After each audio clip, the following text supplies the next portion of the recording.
Hello there. You're new, aren't you? Is there someone you wanted to see, sir? Well, yes, there was, as a matter of fact.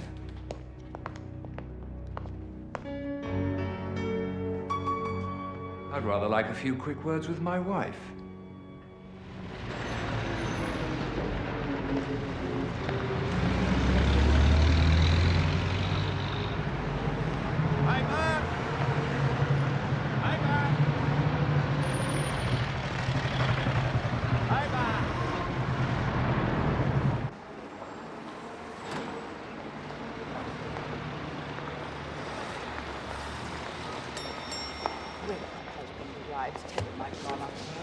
Good morning, sir. Good morning. Have your suite. Excuse me.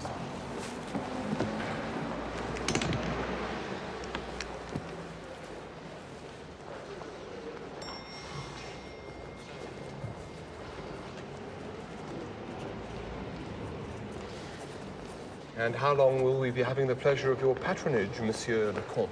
Difficult to say. I have a business in London of an indefinite nature. Have your florists attached to the hotel? But of course, monsieur. Excellent. Suite 37.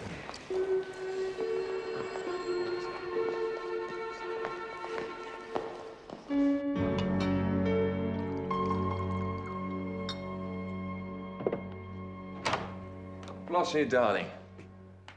Ah. What the hell are you doing here, Carrington? Florence doesn't want to see you. I'd have thought the letter from the lawyer made that perfectly clear. Well, I'm sure we both want to spare Flossie the embarrassment of airing all our little family secrets. Get out of here. Rupert, I thought it was your voice. There's no need for you to talk to him, Florence. There's no need for you to even see him. But I want to talk to him, Father. Just for a moment, please. All right. 1 minute. And I want him out of this house.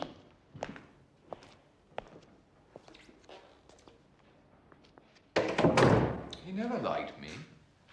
Good heavens. I can't imagine why. Look, Flossie, this legal separation, it isn't what you want, is it? Rupert. The only reason I wanted to be alone with you was to be absolutely certain I got you out of my system. I have. Goodbye, Rupert. Flossie, wait. Look, all right, if that's what you really want. But look, you couldn't,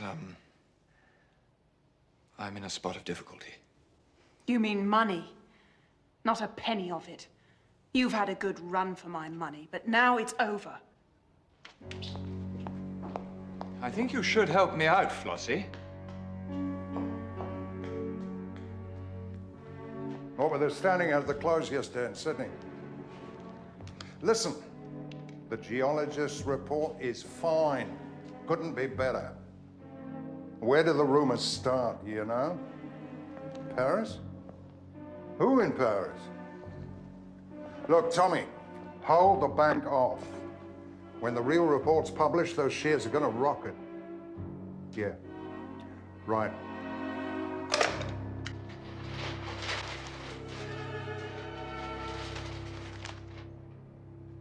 I say. Do you remember those shares Sandy Hackett tipped me to buy?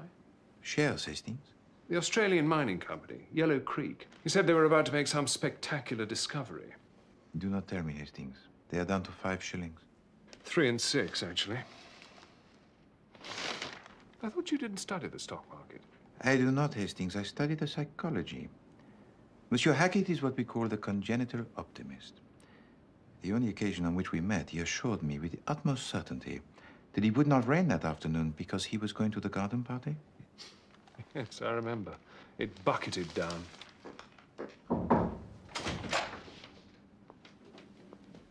Mr. Gordon Halliday's here to see you, Mr. Poirot. Monsieur Gordon Halliday.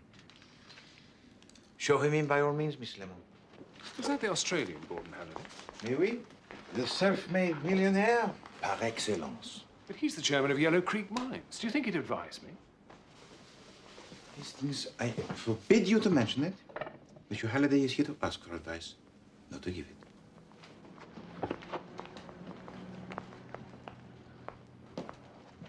Mr. Poirot, very good of you to see me without an appointment. Not at all, Monsieur Halliday, not at all. How may I be of service to you? Well, actually, it's a little awkward.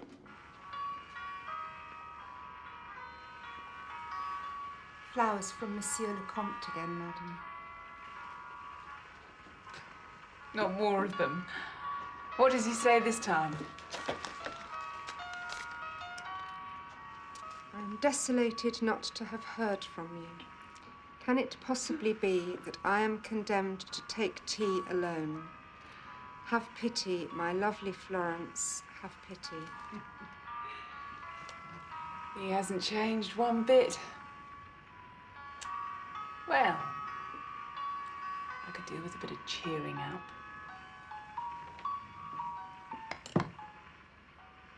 Look, Mr. Poirot, money's no object. I want him got rid of. Poirot is not in the business of getting rid of people, Monsieur Halliday. He's not only European, Monsieur Poirot, he's a Frenchman. And he's not only a Frenchman, he's a wrong 'un. You see, it's hard for poor Florence. Everybody knows she's my only heir. That scares off all the decent blokes and brings the buzzards flocking. And this Comte de Rochefort is one of the buzzards. Yeah, knew it as soon as I heard his wings flapping towards us in Paris. Of course, Florence thought he was the bee's knees. I had a hell of a job getting her away from him. I thought I might find her someone more suitable in English society. The Honourable Rupert Carrington? Yeah, well, that was out of the frying pan into the fire with a vengeance. And now, just as she gets him out of her hair, back out of nowhere comes this so-called cunt, staying at the Adelphi Hotel, spending a fortune on roses. Poirot is not in the business of vetting the potential husbands, Monsieur Halliday. I cannot help you. You keep telling me what business you're not in, Mr. Poirot. Can't you just run your eye over the pipsqueak for me? You're not a father, Poirot. You don't know what it's like trying to bring up a daughter all on your own. No wife to talk it over with? No one to ask advice?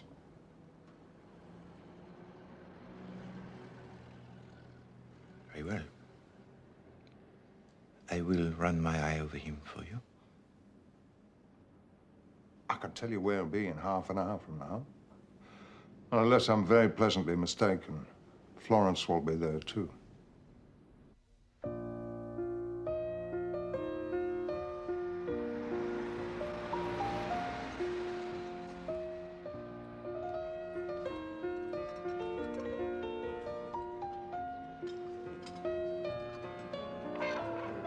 Will you go to Crufts? Crufts is about the most exciting thing in London this month. No, that is not so. I was devastated when you left Paris, Florence. I was utterly destroyed. Well, I'm sorry about Paris. My father... Ah. Your father. Perhaps he will look at me in a better light this time. Well, why? What's different this time? I have a job. I think the First National Bank of Paris will carry weight. Even with him.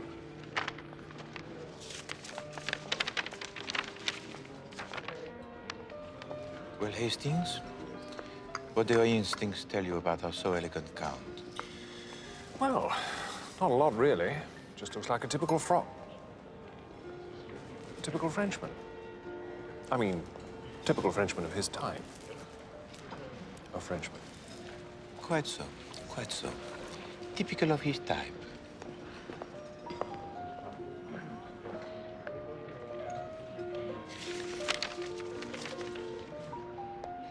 Bearer bonds.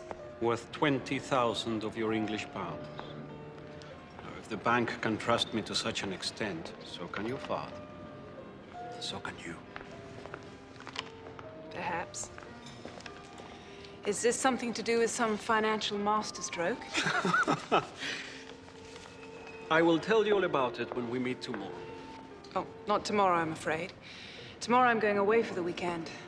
I accepted an invitation months ago. Florence, how can I possibly be without you for another 3 days, now that we have found each other again? Well, you can always come and see me off if it'll make you feel better. I'm catching the 12:14 from Paddington, the Plymouth Express, and then changing at Bristol. Come and wave goodbye to me.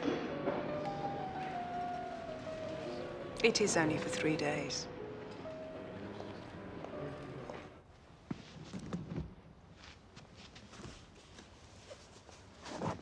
Which of the jewels shall I pack, madam? Oh, I can't decide. I'll take the jewel case with everything. Do you think that's wise, Miss Florence?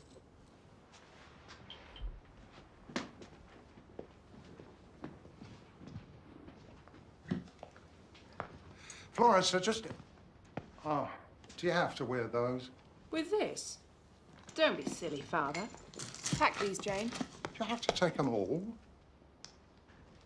Daddy, you really do have to stop worrying about me.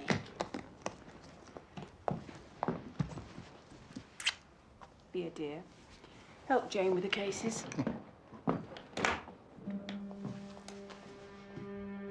150,000 shares, Comte.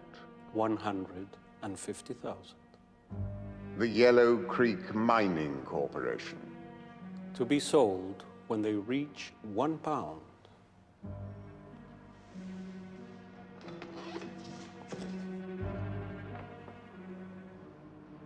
It's my security.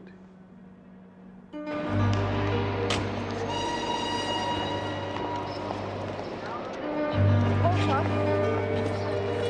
careful with that heavy one.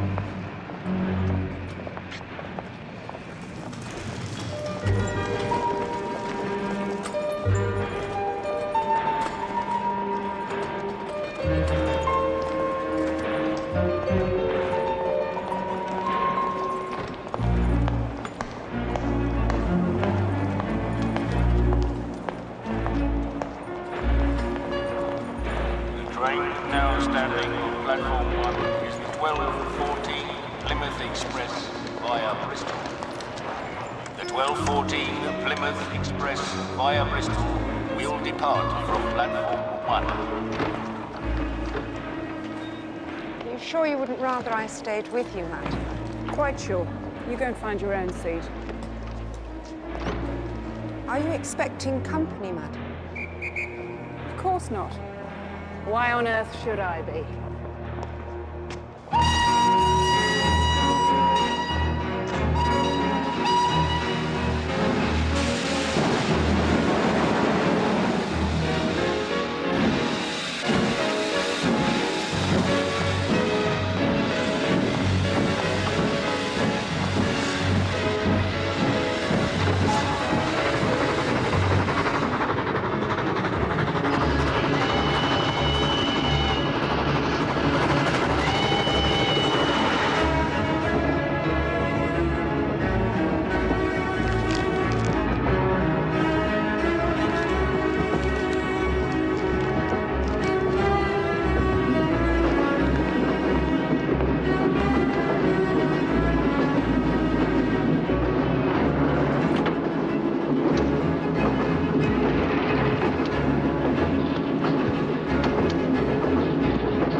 clock is correct? No idea, I'm afraid, my dear. Is Poirot in? I want to see him. Right now. Stop. Right this minute. Poirot. Florence has disappeared. You've got to do something. Poirot, she just disappeared into thin air. Now calm yourself, Monsieur Halliday. How can I? I knew something like this would happen. Tell me. She was going away for the weekend. Her mates just called from Bristol station. They were supposed to change there. Only apparently Florence stayed on the train, said she had some business further on. Now, did she specify what business? No, she just said that she'd get the first train back to Bristol and then they'd go on together. But that is not necessarily to worry, my friend. But that was over 3 hours ago, Poirot. There's still no sign of her. I see. What really worries me is that when the maid went along to Florence's compartment at Bristol, there was a man in it with her.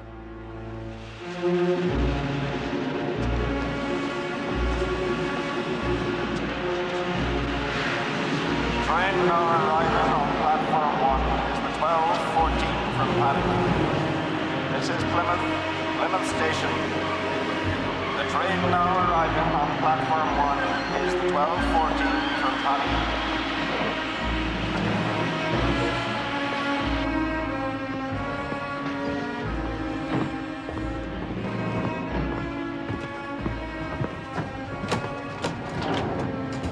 It all depends on, see you soon.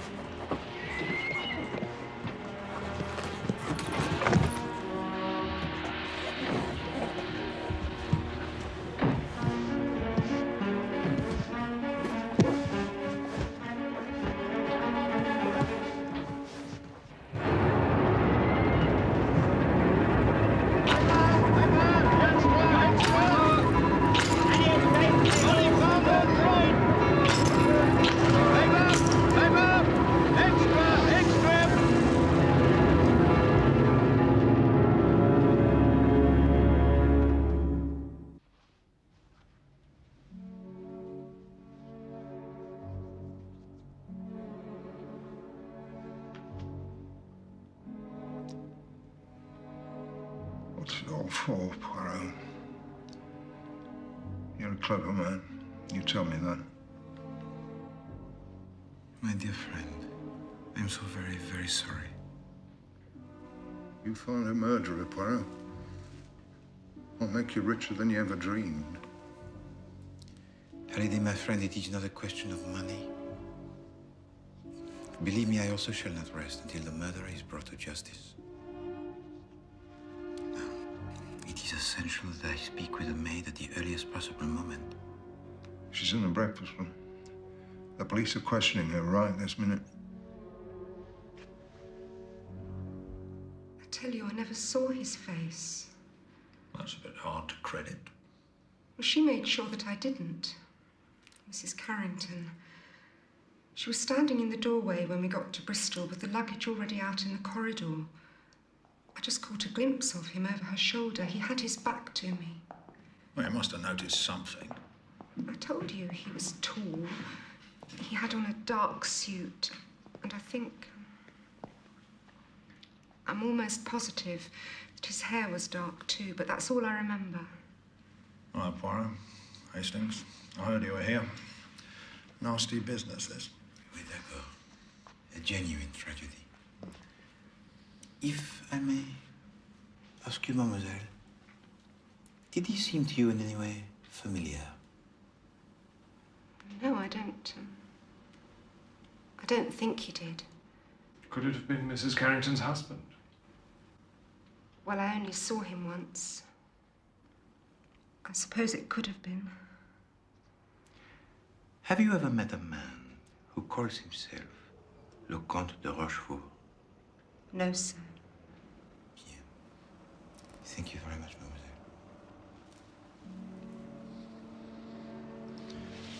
So, after you'd caught a glimpse of this man you might or might not have seen before, then what happened? I told you, Mrs. Carrington said she had business on the train and that I was to take the luggage and wait for her. Mr. Halliday tells me that Mrs. Carrington had a lot of jewellery with her in a blue Morocco travelling case. That wasn't with the stuff you took off the train? Oh, no, sir. She kept that with her. What do you think, Poirot? I presume that the traveling case of Blue Morocco was not discovered with the body. You presume 100% correct. Mind you, that doesn't necessarily signify. For whatever reason the murderer had for killing her, he'd be a fool to let a bag full of valuable jewelry go begging. Or perhaps he took it to distract us from his real motive. Taxi!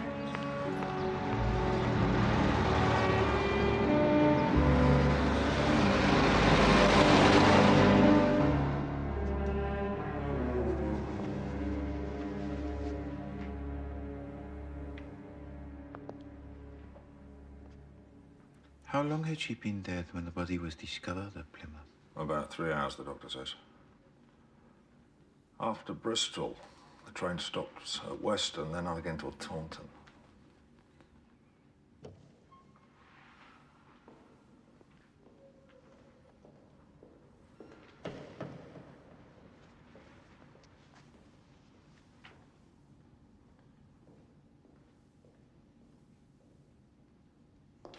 According to the pathologist, she was killed soon after the train left Weston at the very latest. Possibly before. Before the train reached Weston? Could be. The train for Plymouth departs from Paddington Station at 14 minutes past 12, does it not? 12:14, yes.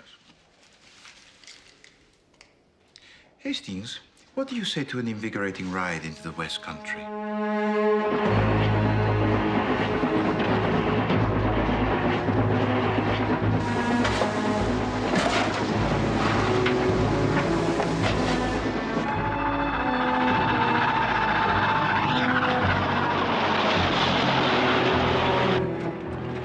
Weston Station. Dead on time. Exactly 25 past 3.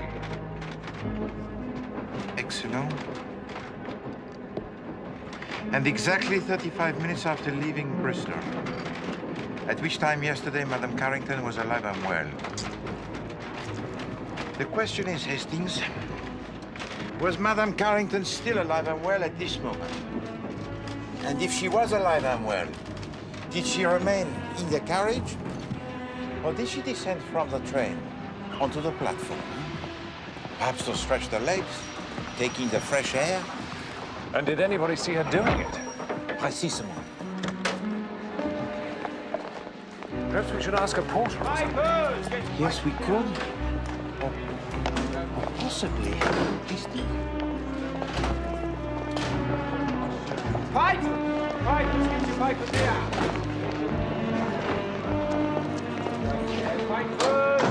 Excuse me. No, thank you. You have the appearance of a bright, observant young lad. That's what my mum says. Tell me, I want you to try to remember, at precisely this time yesterday, did you see descending from the train a woman, a handsome young woman in a blue hat and coat, perhaps? She brought a newspaper of you, huh? You mean the Australian lady? So you remember her? I couldn't forget her, Gov. Not the fuss she was making. Fuss? Yeah. She kept going on about wanting a late edition of the paper, any paper. Well, I told her I only had the early edition, but she wouldn't believe me. Kept going on saying I must have one as her life were at stake. I see, pardon. And, did she give to you any reason why she was so desperate to acquire this late edition? No, she just kept saying he'll be so angry and looking back at the train like someone was on it waiting for her. And then? Well, nothing. She just kept going on and on until she nearly missed her train. She only just managed to jump back on it as it was moving. Thank you very much.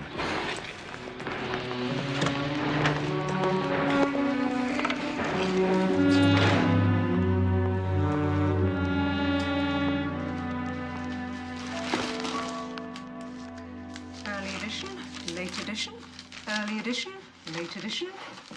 Superb, Miss Lemon. I knew that you could arrange it. Difficulties are made to be overcome, Mr. Poirot. Difficulties are made to be overcome. What a truly magnificent attitude. So, Hastings, let us divide these between us and examine them minutely.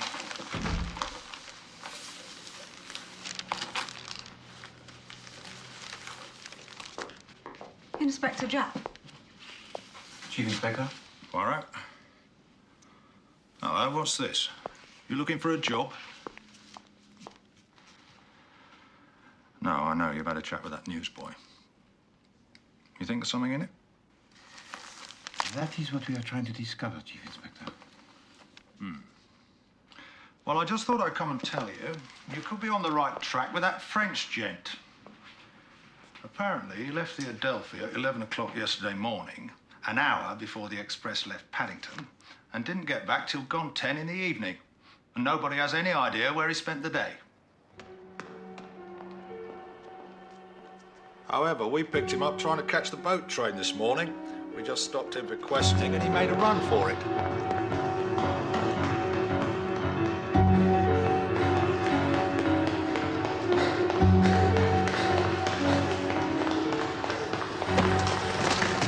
Down at the station now. These papers have probably got nothing to do with it. Oh, no, Chief Inspector. When we shall discover why Madame Carrington was so anxious to acquire a late edition,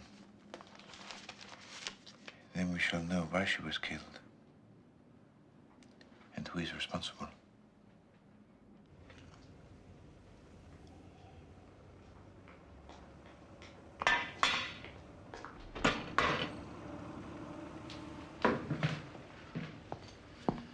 Another one. I don't think I can, Mr. Carrington. I'm sorry. What do you mean, don't think you can? Well, for one thing, sir, I think you've had enough. And for another, there is the question of your bill. Who are you? Arthur Hastings. You know this fellow won't give me a drink, Arthur Hastings? Really? Oh, perhaps I'll have more luck. 2 large scotches, please. Had a bit of luck at Ascot yesterday. Don't talk to me about Ascot. Horses. What were you on in the 3:30? I bet you were on Highland Laddie. Yes, I was, as a matter of fact. I hate people like you. 33 to 1. I put my shirt on Rising Star. Rising Star. Every penny I had in the world on that nag. My last chance. Must have given you a nasty shock when you read the result in the paper. Shock. Do you know why I'm here? This is the only place I know where my bookmaker can't get at me. I mean, I don't want to sit here drinking. I actually dislike drink. Do you know that? Why did you back Highland Laddie? Oh, I had a tip. I really dislike people who get tips. Thank you. You're a good chap, though. You've got to be fair.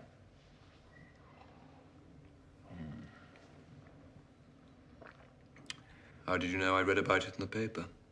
No, you said. You said you weren't at the course. Did I say that? You are a good chap. Every penny I had. I looked at that newspaper. I could be a success, you know, if I just had the capital. And tips. Isn't there anyone you could go to for capital? Not a soul in the world. Not now. I don't want to talk about that.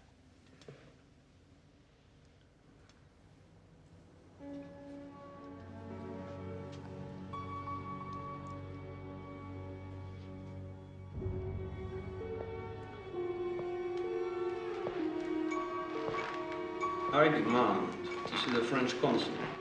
All in good time, Monsieur le Comte. This is a serious business. I know nothing of the death of Mrs. Carrington, I tell you. I am devastated by it. I'm rather more interested in these things for the moment. Mr. Halliday's here, sir. Chairman. Very good. Mr. Halliday? Monsieur Halliday, I am devastated for you. Now, the Count says he last saw your daughter when he had tea with her at the Adelphi on Wednesday. Yeah, he did have tea with him. One interesting thing, though, Mr. Halliday, is that he had these with him. Bearer bonds.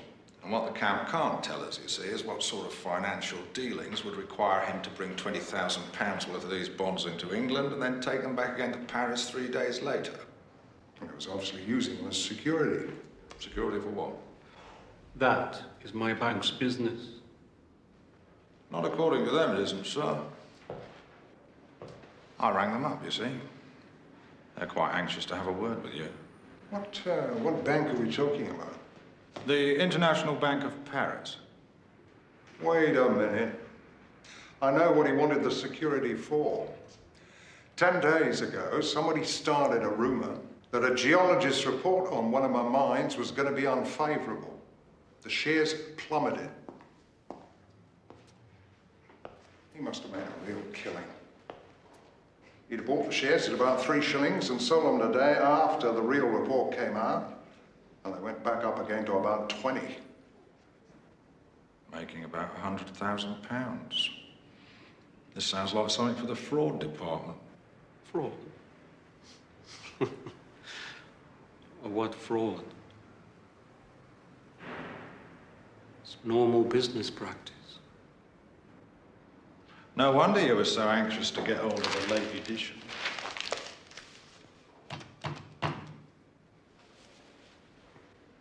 He went down to Ascot, put everything he had on Rising Star. As soon as he knew the horse had lost, he asked Florence for a loan. She refused him. Right, Poirot, the frog's cracked. I knew it. What he was reckoning was he'd use Mrs. Carrington as a backup in case his deal went wrong. No.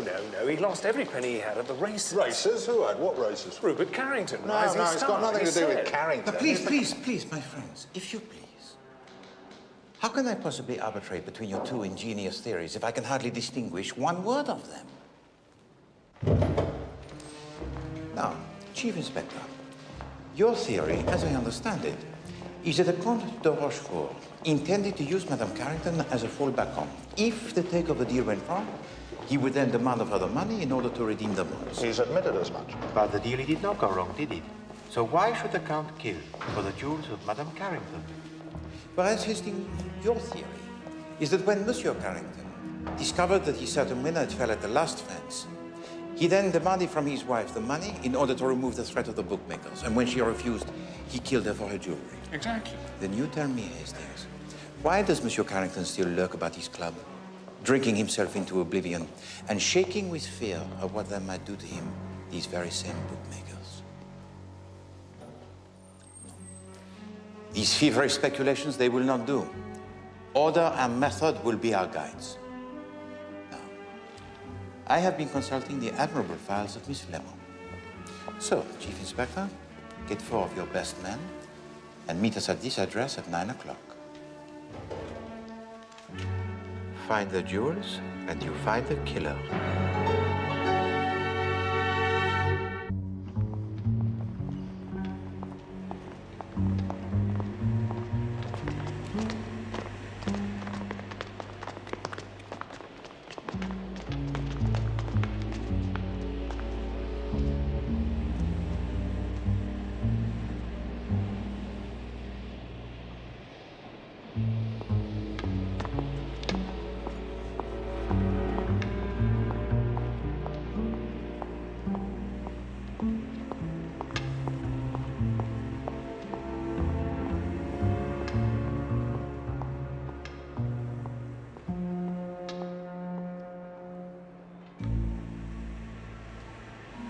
What's happening? Nothing.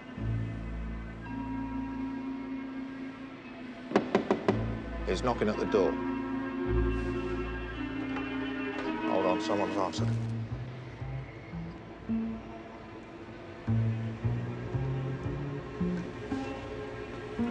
He's gone in. I wish I knew what he was up to.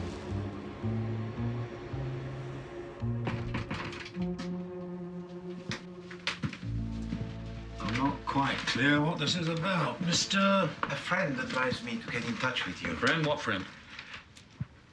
He prefers to remain anonymous. Oh, yes. I don't think I care for anonymous friends.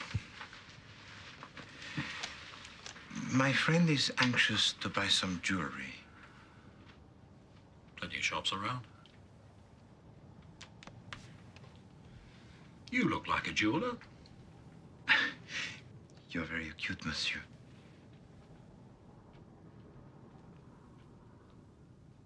Very well. Perhaps you read of the jewelry robbery the day before yesterday on the Plymouth Express? I don't read that sort of trash. You are very wise, monsieur. There is blood on those jewels. It will make them very hard to sell. You're a funny little fellow, aren't you? What are you? Montenegrin? Polish? Belgian, Monsieur Mackenzie. You see, those jewels will have to be broken up, removed from their setting. And whoever tries to sell them will be lucky to receive 1/6 of their true value. I don't know what your game is, monsieur. I really don't. My friend is a truly private collector. He would not be so fussy. He would not care if the jewelry were left in its original condition. In fact, he would prefer it. Let's hope it stays fine for him. You got the wrong shop. None of this means anything to me. I see.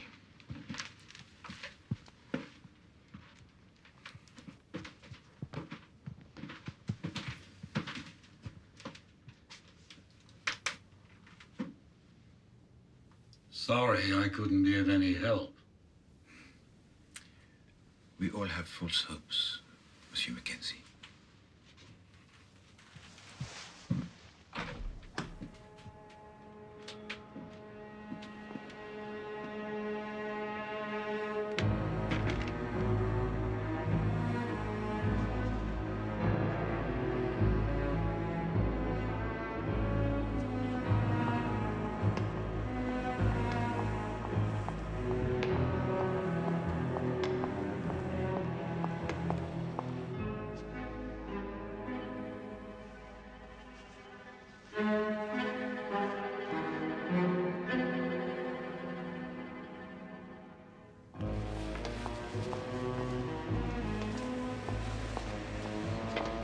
How'd it go, Poirot?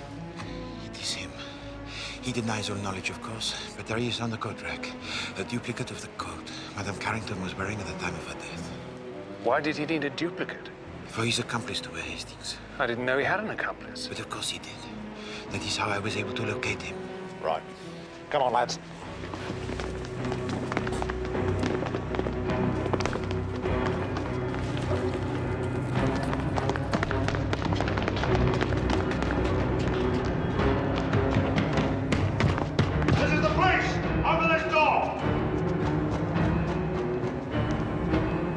Break the door down.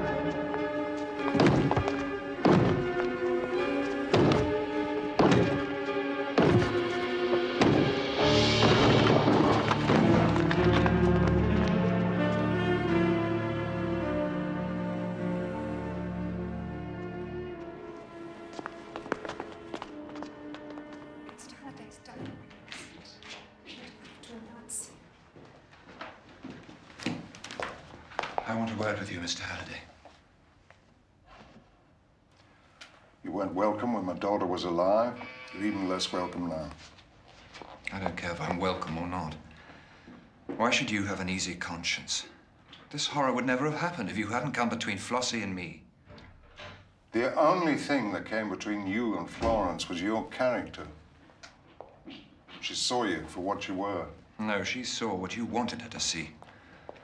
You could never let her go, could you? Yeah, what is it, Mason?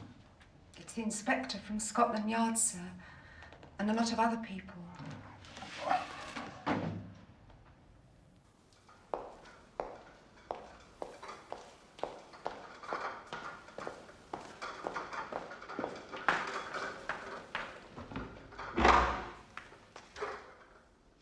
Do we have to talk about this? I am afraid that we do, Monsieur Halliday. Does no good. Okay, go on. I still don't understand the business about the newspapers. Neither did I at first, my friend. Why should Florence be so desperate to procure this newspaper? Please, mademoiselle, allow me.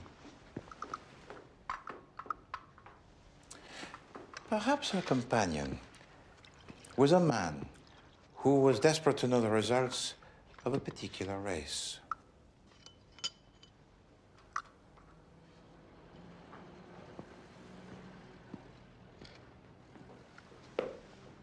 Thank you, mademoiselle. Or perhaps her companion was a man who desperately needed to know the close of day figures on the stock market. Absurd. I tormented my brain. I agitated the little gray cells without mercy.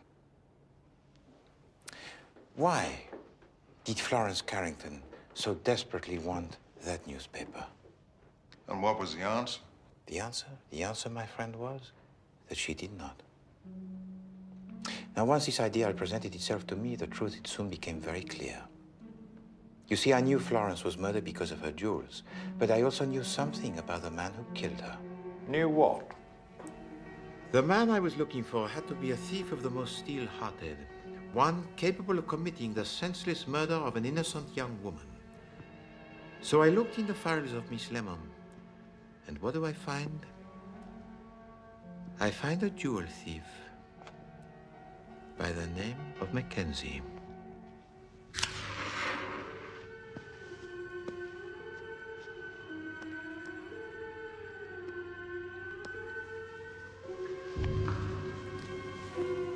A plan is devised, which will suggest that the theft of the jewels is not the principal cause of the crime that is to take place. That color really suits you.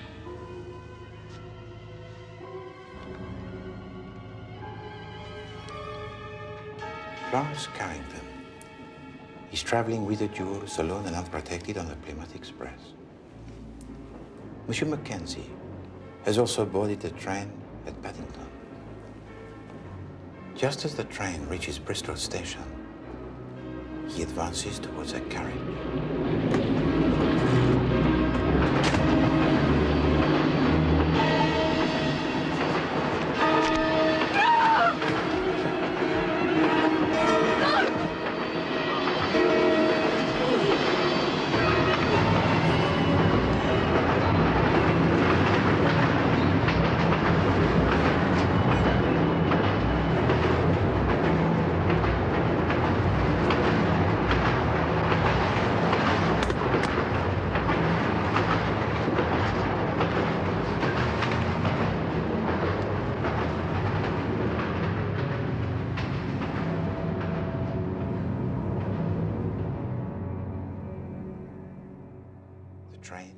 Arrives at Bristol.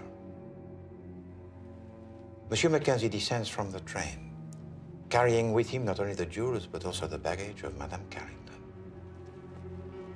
Now, if anybody had looked at the carriage as the train left Bristol Station, they would have noticed Madame Carrington alive and well. Indeed, at Weston, she apparently descended from the train onto the platform where she made a great fuss about acquiring the late edition. But this was to ensure that the newspaper boy would remember her. Hang on a minute. The pathologist said she was dead before the train reached Weston. Maybe even before Bristol. Précisément, mon ami. So how is this possible? Do we believe in ghosts? No. No, we do not.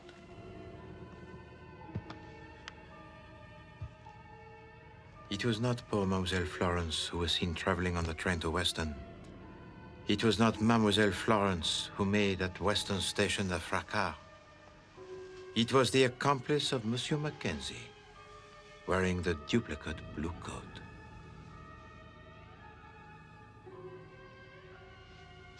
To kill a fellow human being is vile, my friends. But I wonder if to kill a fellow human being with a knife is not the most vile. You look a proper lady.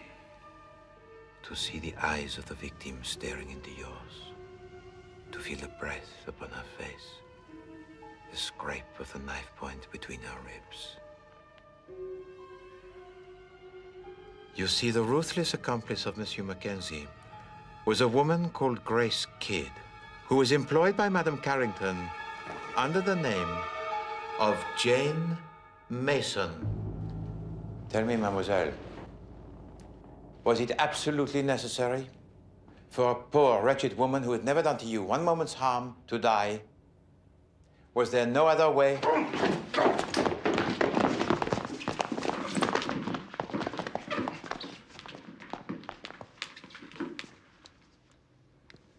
Those jewels would have set us up for the rest of our lives. Why take chances? Right, that'll be enough of that. Take her away, lads.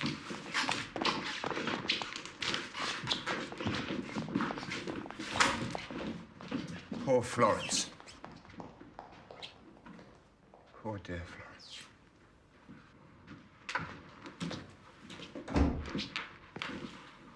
We found the jewel case in Mackenzie's house, Mr. Halliday. They're not mine. I know the contents of my daughter's will. They belong to that creature there.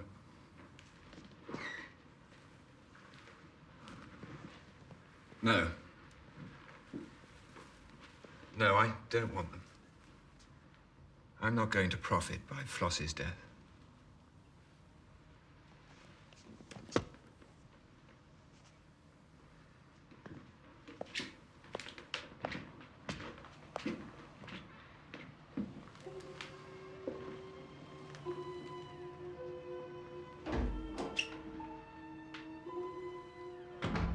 Most sad. Most sad. I shall go now, I think. Oh, you think so, do you? You may not be a murderer, Monsieur le Comte, but you're still a swindler. You're coming back to Scotland Yard.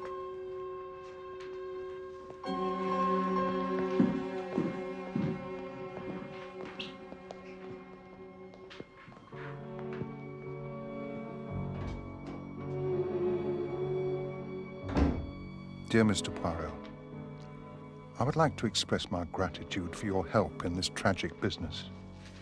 Your logical and businesslike approach was something I could cling to in the depths of my despair.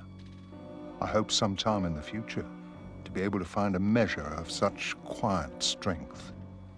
Then perhaps I can start again. I'm returning home to the memory of happier times. Old friends may help me live with the past.